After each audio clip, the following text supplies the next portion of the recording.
The following was recorded in front of a live studio audience at the Studio 21 Podcast Café. This is the United Podcast Network. Welcome to the Pit Life BBQ podcast. Join us around the pit as we talk all things barbecue. Now here is your host, Johnnie Mags. What's up, everybody? Welcome back to another episode of the Pit Life BBQ podcast. Coming to you live from the Studio 21 Podcast Café in Salem, New Hampshire. What's up, Chrissy? What's up, Johnnie Mags? Oh, nothing. I am so excited. Me too. This has been in the works for a while and then got sidetracked by a certain favorite uncle of ours. For good reason. For great reasons. But we were just waiting to hear everything and getting the okay so nobody gets in trouble. So, Claudia, what's up? Junior, what's happening? Daddy Dutch, Matt Pereira, what's going on? So, before we even get into everything, got to have a moment here. We're a giant family. Everybody, for the past 4 or 5 years, however long we've been going on this, and we had some news this weekend. Unfortunate news. We all see Junior in the chat, and I know Randy will be here when he gets a chance. But both Junior and Randy lost their father late Saturday night, early Sunday morning, and it's Mrs. Salinas has been in the hospital for a while, and unfortunately, passed away. But everybody, please, give Randy and Junior, and the entire Salinas family, keep them in your thoughts through this, through this tough time. Absolutely. He was part of the barbecue team, and just supportive of everything they've all done, all the kids. So, please keep them in your thoughts and prayers through this tough time. And boys, Randy, Junior, I've been talking with you, Junior. I just talked with Randy a little while ago. I'm here for you any time of day. Love you, brother. Keep your chin up. El Jefe Smoke, Lep, Darren Lucas, Chef Johnnie. We were just talking about you, sir. Gray, Uncle Steve, C-Mac. But, let's get into it. So today's show brought to you by Chrissy. The number one best tasting shake on the planet, that would be Uncle Steve's Shake. Uncle Steve's Shake is handmade, hand-measured, hand-mixed, and hand-packed. Uncle Steve's Shake is made with the finest of ingredients and comes in 15 awesome flavors, including the new CJ's West Coast Shake, Texas Cajun, and the new All-American SPG, which is no sugar, no MSG, vegan and keto-friendly. And if you like all that sort of stuff, then I guess that's the one for you. And don't forget Uncle Steve's sauce with no name. I ate some on the weekend. I'm telling you, that is good on everything. I can't even remember what it is I put it on, but I was shocked at, it changed the whole flavor again, and it's just the best sauce. Just saying. No matter what you're eating, Uncle Steve has a shake for it or a sauce. If you have any questions, Uncle Steve has the greatest customer service because it's him. He'll help you with all your shake needs. Go to UncleSteve'sShake.com to order your shakes today. Also on that website, you're going to find some fantastic tips and recipes. You're going to be amazed at just how versatile these shakes are, folks. And while you're online, head on over to Facebook and join Uncle Steve's Shake Nation to stay up to date with all the latest creations made using Uncle Steve's Shake. Maybe even share some of your own. It's time to step up your backyard barbecue, people, and your competition barbecue game with Uncle Steve's Shake. Shake some on everything. Also brought to you by Two Guys Smoke Shop and TwoGuysCigars.com. Whether I'm barbecuing or not, I always keep the smoke rolling. Thanks to my friends at TwoGuysCigars.com. Today I am smoking the United Cigar Pledge Firecracker. Thanks to my friends at twoguyscigars.com, I get to smoke some of the best cigars in the world, and so can you.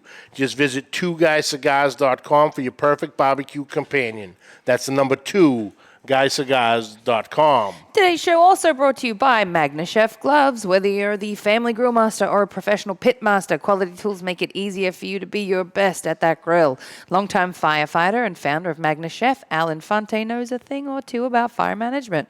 He designed the MagnaChef Gloves and the Freedom BBQ Gloves for you to be able to get in and out of fast. With the magnetic swivel plates, you can easily slip in and out of these gloves. They're going to keep your hands cool and allow you to cook and grill safely. No more getting stuck in hot gloves. Depending on your glove preference, MagnaChef gives 2 fantastic options for you. The classic MagnaChef barbecue glove, made of food-grade silicone, web fit for a firmer grip, dishwasher safe, one size fits all, and heat rated to 500 degrees Fahrenheit. And the Freedom BBQ Gloves for a more traditional 5-finger, flexible and pliable grip, 14-inch long cuff to protect your forearms, made of heat-resistant neoprene, heat rated up to 932 degrees Fahrenheit. These gloves help extend your time over that fire. Both styles of MagnaChef gloves are great for barbecue and kitchen use. Head on over to magnachef.com today. That's MAGNE chef.com, and order yourself both pairs today. And at the checkout, make sure you use the promo code FREEDOMLIVES for 10% off your order. MagnaChef barbecue gloves, master the fire. Freedom barbecue gloves, take a stand, free your hand. Also brought to you by CustomCuttingBoardsRUs.com. Ian Hemming out of Magnolia, Texas, is creating what I consider the Yeti of cutting boards. These boards take an absolute beating. Anything you can throw at them, these boards can handle. From the dishwasher board, which is your standard countertop board, to the absolutely massive 18 by 36-inch brisket board. And for the pizza lovers out there, got you covered too with the pizza board for that perfect even slice every time. UV protected, deep lip reservoir to catch all the juicy goodness. The rubber nubs on the bottom, so even on a wet surface, these boards will not slide on you. You will not accidentally, if you accidentally cut yourself, it's your own damn fault. It ain't from the board slipping. Trust me, I put it to the test in the pouring rain at the comp a couple weeks ago. Check them out at CustomCuttingBoardsRUs.com. That is the letter R, us.com. Chapin, what's good? B&G, what's happening? Happy Place, what's going on, brother? So, let's get down to it. I'm excited. Let's do it. Ladies and gentlemen, please welcome this week's guest, law enforcement officer,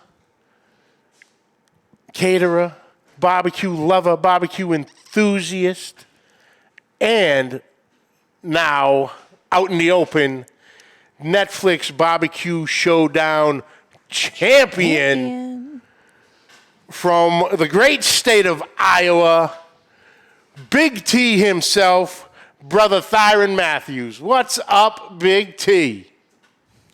What's up, brother? How you doing, Johnny? Thank you so much for having me on your show. Oh, man. I really thank you. Oh, man, my pleasure, my pleasure. Like I said, you've been on the list for a while, and I was trying to get your number from Uncle Steve a while ago, and he said, well, pump the brakes for a minute. We got some information for you. He goes, I'm like, all right. But, so Thyron, just in case anybody doesn't know you fully, obviously a lot of people now know you from the show, but, we met, or introduced. We never actually have met yet.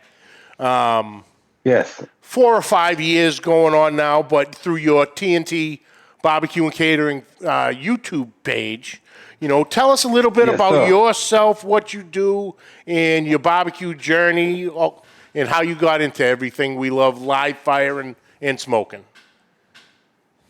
All right. My name is Thyron Mathews, a.k.a. Big T. I'm originally from a small town in Florida called Royal, Florida. I grew up on like a farm, a small farm where we raised our own hogs. We had a couple cows at my granddaddy's house. We farmed watermelon, cantaloupe, squash, and we did a lot of hunting. We did wild hog hunting, pheasant hunting. We were just country. Country boys, just country. And I had a good talent at football, and I got recruited to come up here to Iowa to play for the Upper Iowa University. And while that time at Upper Iowa University, I met my beautiful wife named Terry, and we hit it off, love at first sight.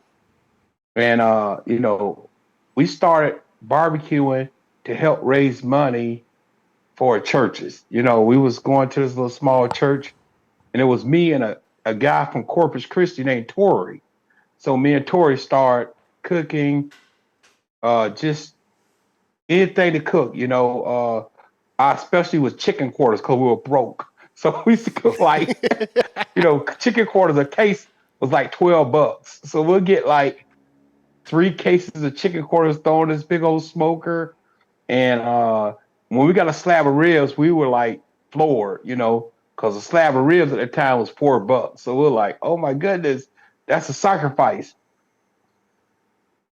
Continuing on, Tori went back to Corpus Christi, Texas. My wife's name was Terry, so we kept with the T&T barbecue. Just doing a bunch of free events, helping people, cancer foundations, fundraisings for families. And one day we had to do a wedding, and the wedding was out of town, and we met a bridezilla. And this bridezilla got me so upset and got my family so upset. I decided then, we didn't really have no kids, but I decided then that I'm just gonna make it a business, because if I'm gonna be stressed out like this, Yep. we gonna have to get paid for it. Yes. So that's when T&T started doing catering, and through that time, I got bit by the competition bug in the early 2000s, and started winning these backyard competitions. And then I did my first Iowa Barbecue Society competition, swept it. First place in brisket, first place in ribs, first place in chicken. And that's when I knew that I had the right stuff. And at that time, I started wanting to do a YouTube channel. And I had an inspiration person on YouTube. I think his name is Hey Boy, Hey Girl. JR? I think so. Oh.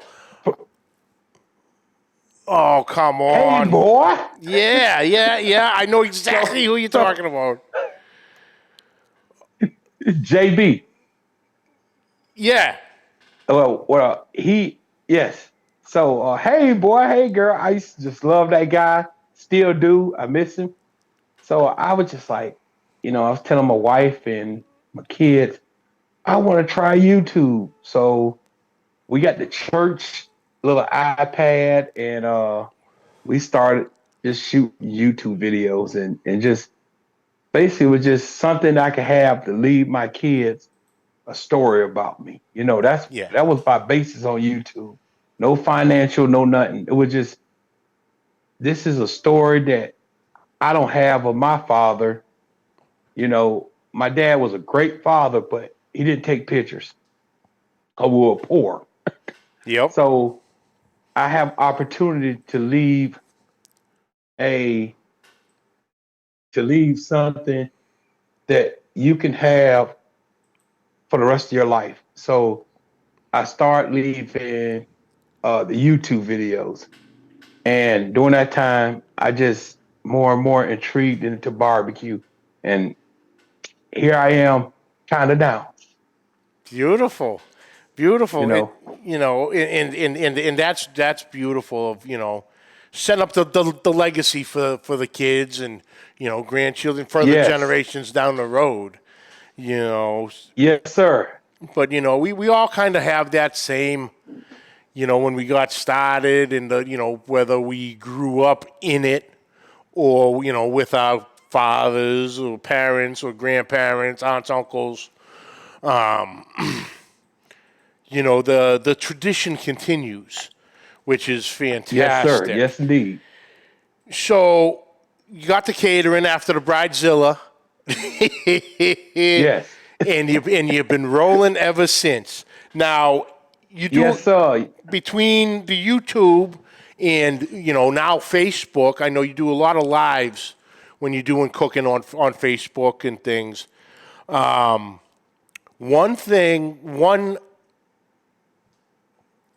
video, whether it was YouTube or Facebook, that really got me was, I want to say you were doing it for an event for a school, and you took the loaded baked potato and launched it into orbit.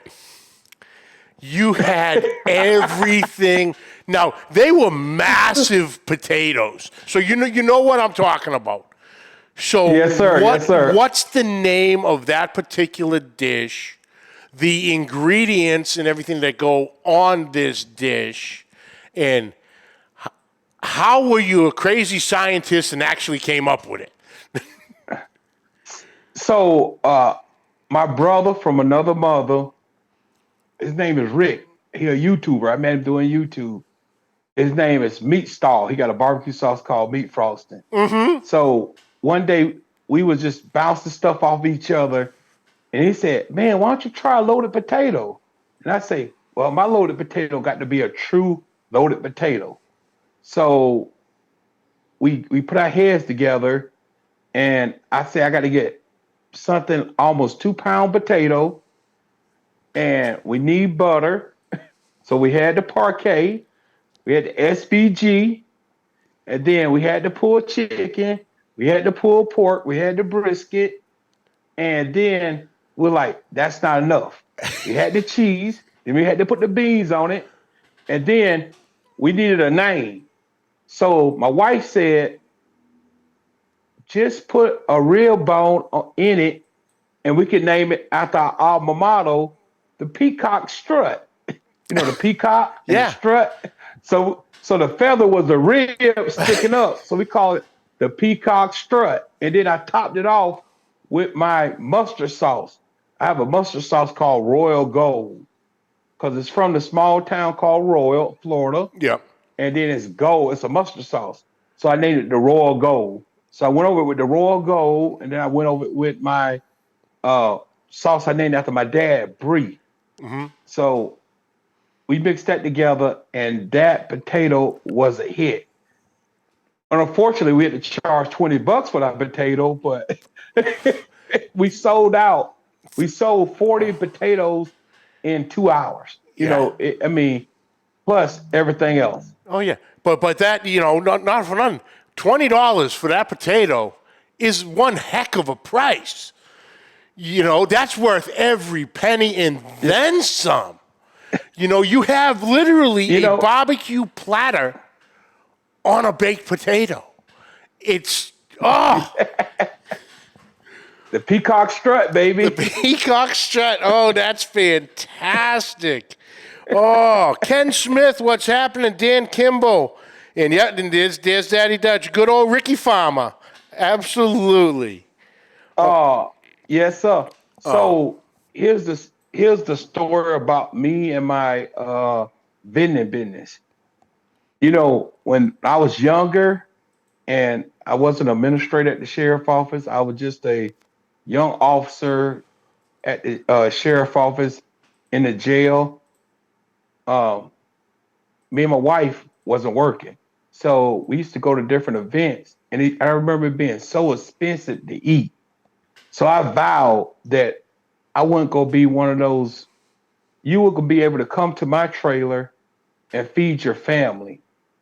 And we do something called intentional giving, where we pick a family out of the crowd or families out of the crowd, and we bless them with tickets. And those tickets are for anything on the menu. Nothing limited. If you want a slab of ribs, as long as you get there before the ribs are out, we don't save nothing now. Yeah. If you want a smokehouse burger, you get what you want. You're not secondary to us. you're just as important as the person up there with $100 bill. You're just important, and that's the reason why we have those tickets, because we don't want to embarrass nobody. We don't want to wave our hand and say, "Look what we're doing." We call that attentional giving, and we have that every single time we set up. We actually pray and ask God to send those people to our trailer so we can do that, or we walk around the festivals so we can hand those tickets out. And it's just been so amazing to do stuff like that. Like, it's not about them. It really ain't. It's about how I feel inside. Yeah.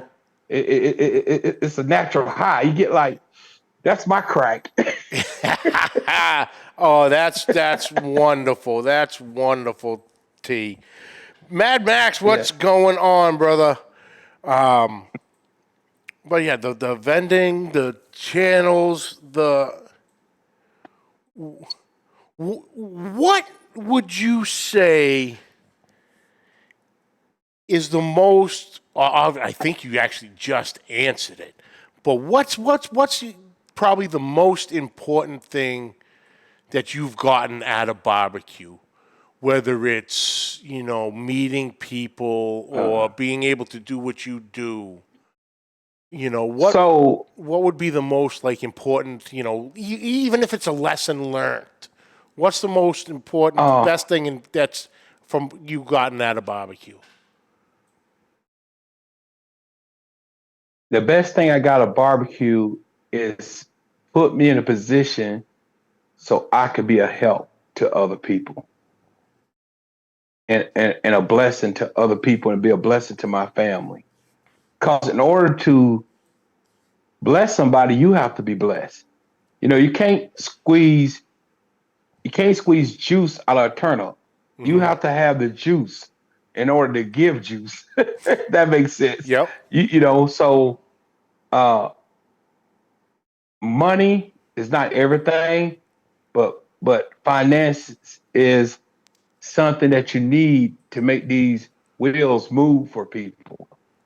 So being an amazing fundraiser, I think that's what I get most out of barbecue, that I can show up to an event, and especially an event with a family that's dad has terminal cancer. He's going to leave this world. God can take him to heaven. And I get the opportunity to, at least leave something here for his family and help with burial or either help with bills or whatever the situation is.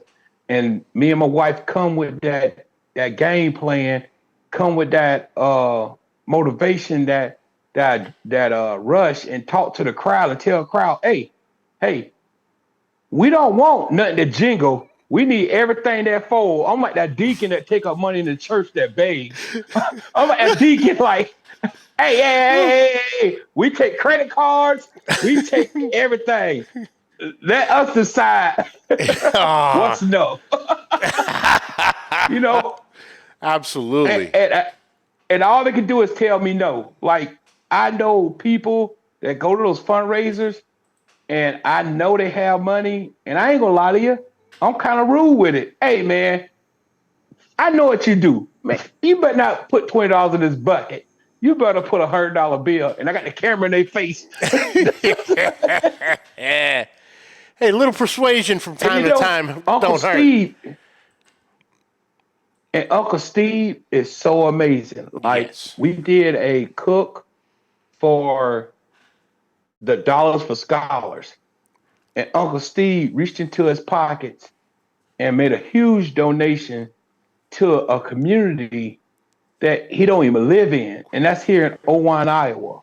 Mm-hmm. He's sowing into America. He's sowing into the youth of America. And that's why I love Uncle Steve. He's just an amazing guy. But most of all, his products are great. You can be an amazing guy, but have some goofy products. He's a good guy, but I wouldn't put a season on nothing. But no, Uncle Steve, his product matches his heart. It does. He puts his heart into his product. And that's why I'm like, man, he's a huge. I'm a huge fan of Uncle Steve. Yeah. And all the guys on YouTube. Oh yeah. But Uncle Steve, he, Yeah. in the all you have to do is ask, and it's done with him. Amen. Especially when it comes to charity events we've had. Hey, we're running this, and it's for this. He goes, what do you need? What do you need, and how much? Right. And it's like, Yes. and it's taken care of. It's done in a blink of an eye. Yes. And this is good because this lines right up. When I was talking with him, he goes, "Hey, call him out a little bit." I'm like, "All right, I will." You and I have something in common with Uncle Steve himself. Of All right. going out to eat with Uncle Steve at a certain location called Lopez. Yes.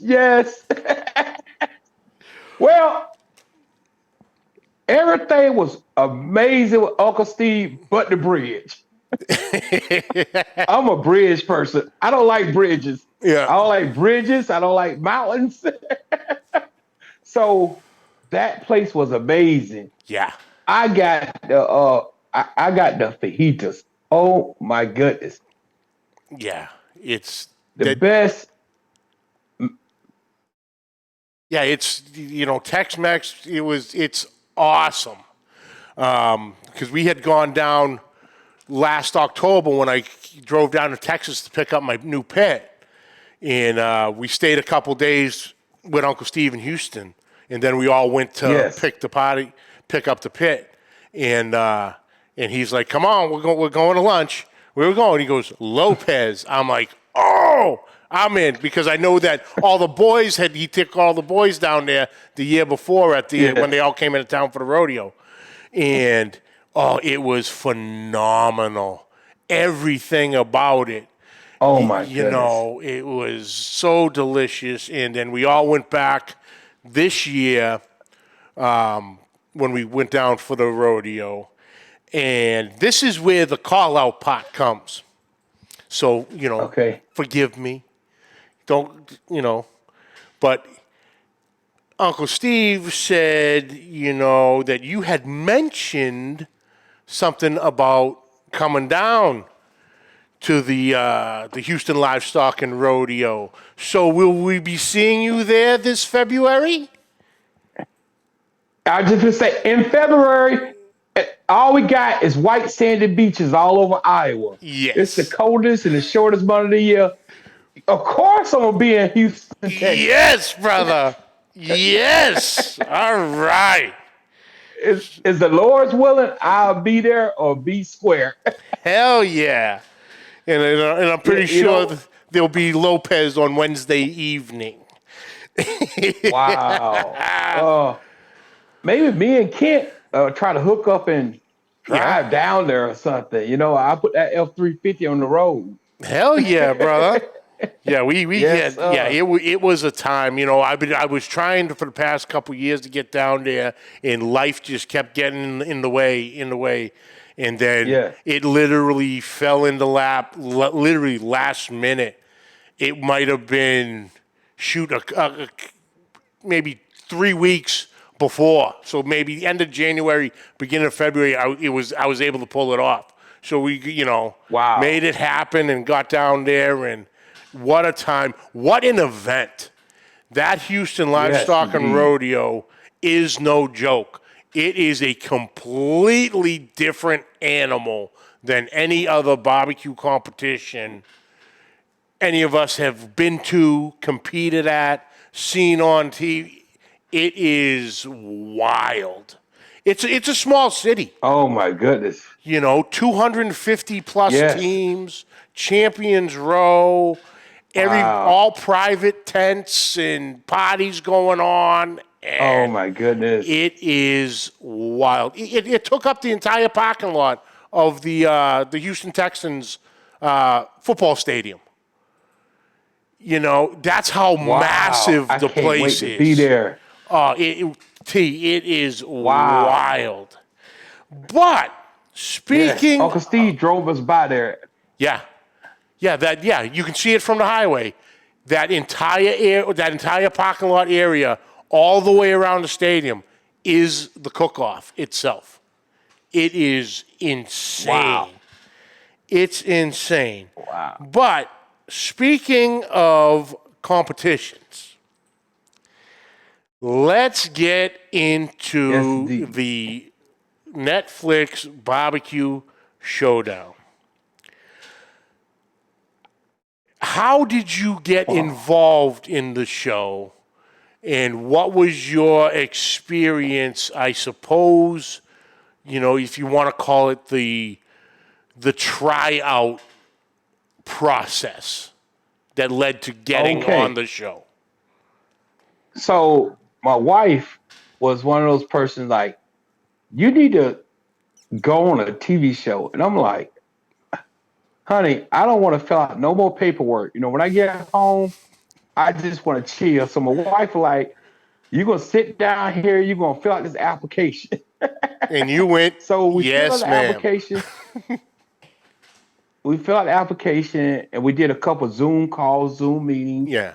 And in the Zoom meetings, I just pretended I was on live. You know, I get that live voice going on, you know, just being myself, you know, nobody else, being myself. I was nervous the first time I had to talk to somebody. It's just the butterflies. And then I guess the third time I was just, you know, and then it went dead for, you know, a little while. And, you know, finally I got the call, you know, to be on the show, you know. So once I got the call, you know, I was just like, okay, you know, I still was thinking, why do they want me? You know, why me? You know, it just is what it is. You know, I just, you know, even up till the first episode, I was like, why me? You know? Yeah. Because it was just one of those. It was one of those things like, you know, there's so many great cooks on YouTube, Facebook, Instagram. You know, why they want this old country boy that just, you know, a weekend warrior when it comes to barbecue. You know, I like doing my lives. I like cooking, you know, 100 slabs of ribs. I like cooking 300 pounds of pork butt every week. I like cooking. I like the big cooks. You know, that's what I like doing. You know, I like doing the big cooks. I don't like cooking 4 slabs of ribs. You know, like I said at the beginning, we used to cook 12, I mean, not 12, but 4 cases of chicken quarters because it was $12 a case. But that's just what we like doing. I like cooking and feeding people.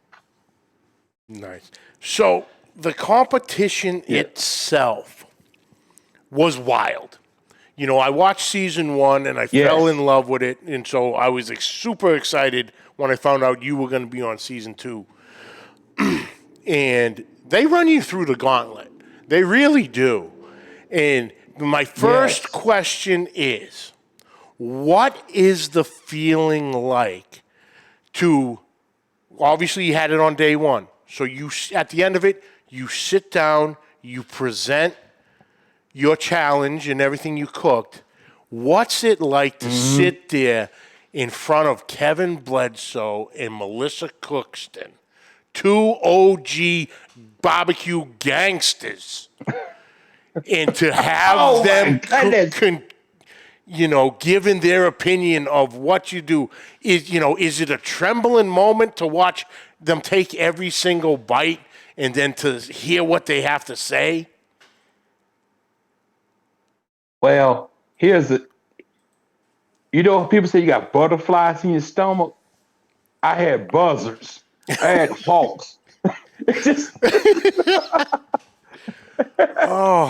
And the thing about it is, when I presented my food, I was just like, you know, okay, you know, this was so hard. Like, it was so hard till I was just like, whatever happens, happens. Yeah. Like, I made this far. but I don't want to go home. But whatever happens, happens because it's like, put me out my misery, right behind the ear, kind of thing. Because it was like the trench. It was just such a different style of cooking because it was chaos. Yeah. It was like you had to cook the biscuits. My biscuits burned. My chicken wasn't cooking. My beef ribs. Thank God for beef ribs. Thank God. Yeah. That's the only thing that day, that challenge that went right for me. Those beef ribs. Yeah. And my mop sauce. The mop sauce and the beef ribs were the only thing, and the chicken bounced back. Yeah. But it wasn't part of the. When they give it to you, you have no idea what you're getting. Yeah. Or what the challenge is. So when I started doing this, it was just like make it up as you go. And it was just so hard to balance everything. But I had to fight within myself. It was a competition within yourself. It's nothing with those guys that we compete against are so amazing. Yeah. Like they're heavy hitters. Like Joey Victorian. Yeah. All those guys, Logan, Eduardo, Michelle, Money Michelle, Miss Delilah, Cindy, John Boy. I mean, them guys were there to win. Oh, yeah. It wasn't a competition. It was just a competition within yourself because that trench was the bearer. And I didn't have to beat them guys. I had to beat the trench. I just had to outrun everybody else, kind of. Yeah, and like I said, the trench, But it was this giant. If you haven't watched this show, what the hell are you waiting for? But was giant outdoor live fire space. There was pits. There was cinder blocks. There was, a gazebo frame, if you will, or a pop-up tent frame for hanging stuff over live fire. There was, clay spots where you actually had to cook. There was the surf and turf challenge where you had to take one of the proteins, cook above ground, and your other protein you had to cook underground. And figure all that out. What was running through your head with that stuff? Oh my good! It was like, what in the heck did I get myself into? Give me a reverse flow smoker, give me a Weber kettle grill, but it was one of those things that you had to adapt and overcome.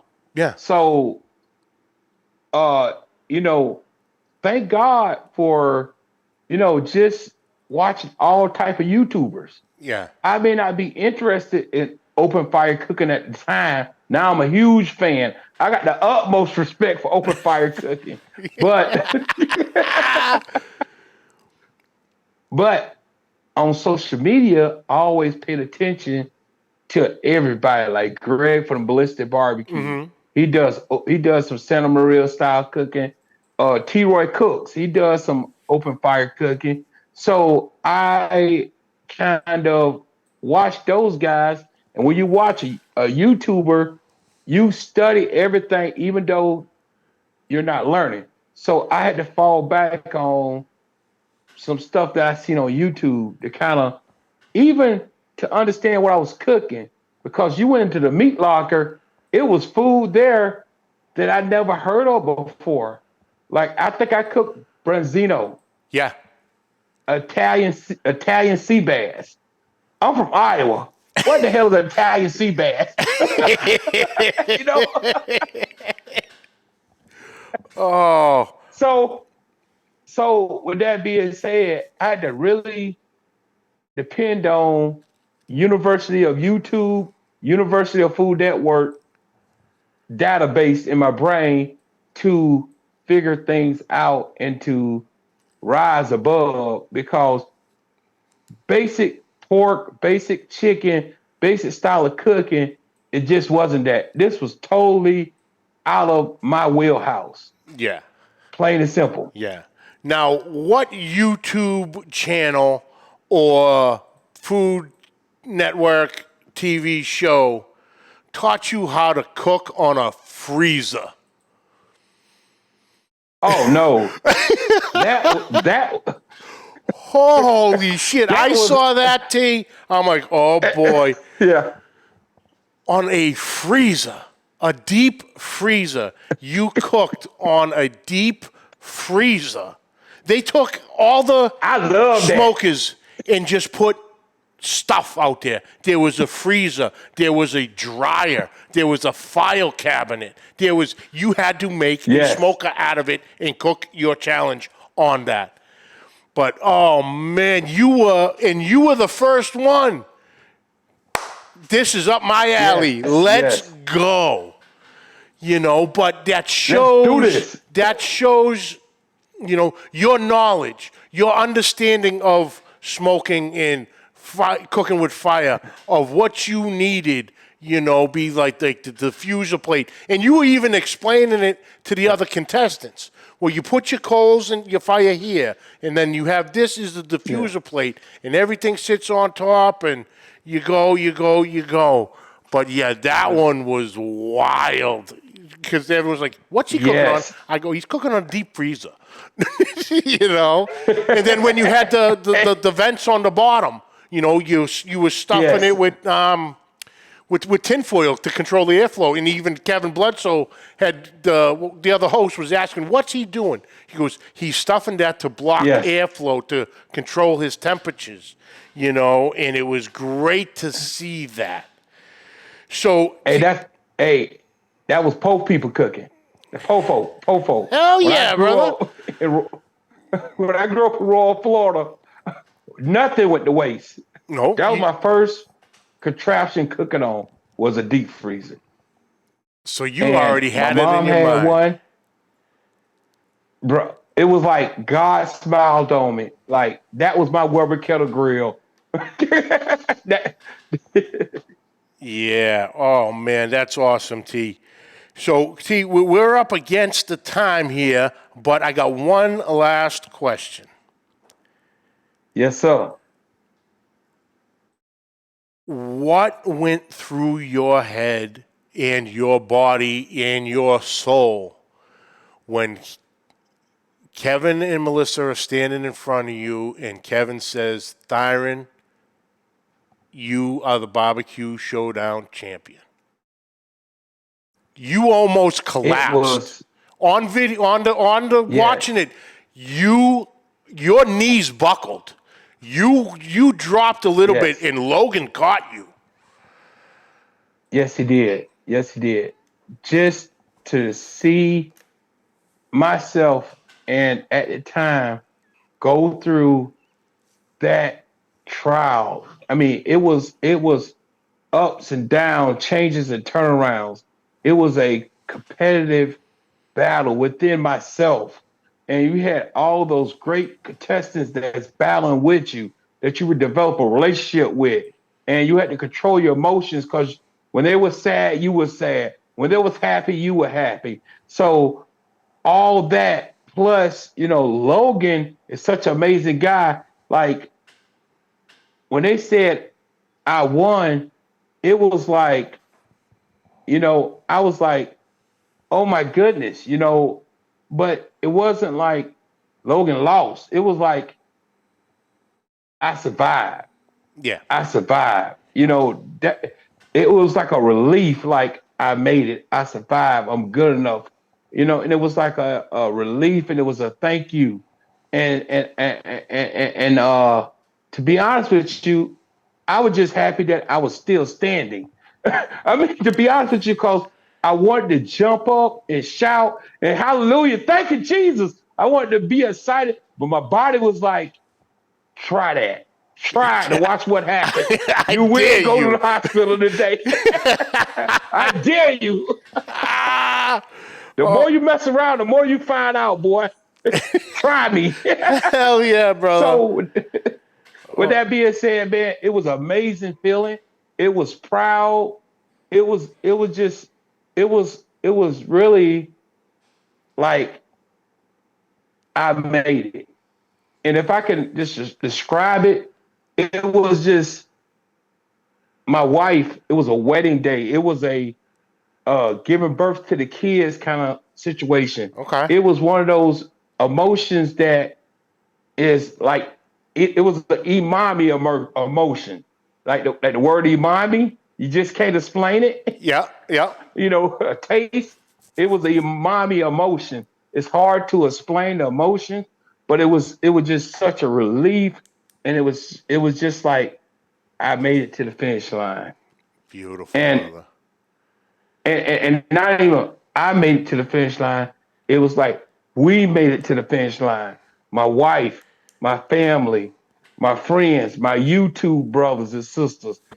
We made it to the finish line. We made it to the finish line. It was like that because that's the way it took everything I had, every trick, every trade, every YouTube video, everything I had. I left it in the trench, not on the field, but I left it in the trench. I left it to the hall in the trench. I left it to the trench. Awesome. And when they said that, it was worth it. Beautiful, brother. It was worth it. Beautiful. Where can everybody find you on social media? I know you have a line, your rubs and your sauces. Where can everybody go to find those? So you could go to www.thyronmathews.com. You could get the Royal Gold. You could get the muffin sauce. You get the sweet and spicy muffin sauce. You get Granddaddy's pecan rub, Mama's Pal hot and spicy muffin sauce. And then you can go to TikTok, Thyron Mathews TikTok. And you can go to Thyron Mathews on Instagram, IG. And then YouTube, Thyron Mathews. All right. Guys, please follow, subscribe to all the social medias because I truly am blessed to be around amazing people. And if I can't uplift everybody, God wouldn't have put me here. So that was my main goal, to uplift everybody. Beautiful, brother. Beautiful. T, thank you so much for taking the time, man. I appreciate it, brother. And once again, congratulations. You entered and you conquered the trench. And thank you, brother. Hold that champion tag up proud, son. So hang on one second. I'm going to close this out and I'll jump right back in with you. Yes. Awesome, Chrissy. Like I said, I've known Thyron 4 or 5 years now through our YouTube family, and he does great stuff. Truly genuine. What you see is what you get. Yeah. The passion, the knowledge, everything. There's nothing. It's not fake. You're not hiding nothing. That's T, and just a genuine, wonderful family man who just loves life. Just loves it all. But yeah, guys, check that out. Dave LeConte, it's on Netflix, the BBQ Showdown. So I don't know how. Obviously, you need Netflix to get it. I don't think there's any external links that get you there. But, well, that's it for this week, folks. We'd like to thank you all for joining us. Catch the audio wherever podcasts are found. Catch the video on Facebook and YouTube. YouTube, hit that subscribe button and notification bell. You have all the episodes right at your fingertips.